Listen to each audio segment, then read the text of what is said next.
Stansiyadan uy so'ragan akalarimiz uchun maxsus 10 sotik 8 xona uyi bor. Yashashga tayyor uyimiz sotiladi. Katta yo'lda bo'yida. Bu tomon masjid, maktab, xullas hamma yo'q yaqin. Ushbu ko'rsating yo'lda bo'yida turgan ushbu 10 sotikli uyimiz sotiladi. Bir qator ichkarilarni ko'ramiz. Uy juda fayzli ekan. Qani ketdik. Do'stlar, ko'rib turibsizlar, kirganda bemalol bitta mashina sig'adi. Ichimli suvlarni ko'rib turibsizlar. Bu yerga chiroyli naveslar qilib qo'yishgan ekan.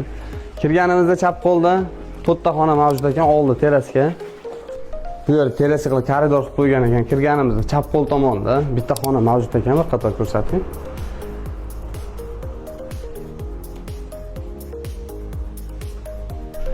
To'g'rimizda yana bitta xona mavjud ekan, ko'rib turibsizlar, bemalol oila bilan o'tirsalar ham bo'ladi. Bu tomonimizda yana bitta kattagina zal bor ekan.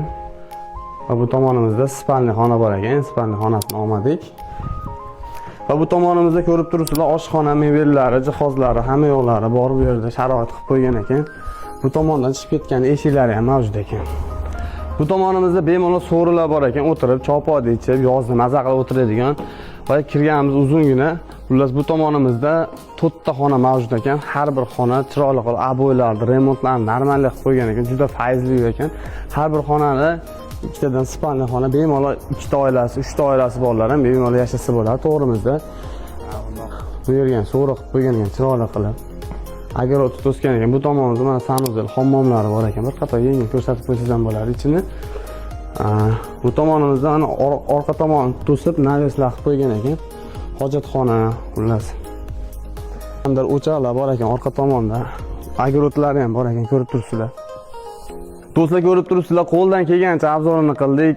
Yoqqan bo'lsa bitta like bosinglar. Ushbu joyda narxini 70 ming so'rayapti egalari. Kerak bo'lsa telefon qilaverasizlar. Narxlarni tushirtirib berishadi, ozgina kelishtirib beradi. Sog' bo'linglar. Stansiyadan yo'lni bo'yidan joy so'ragan akalarimiz jo'natib beramiz.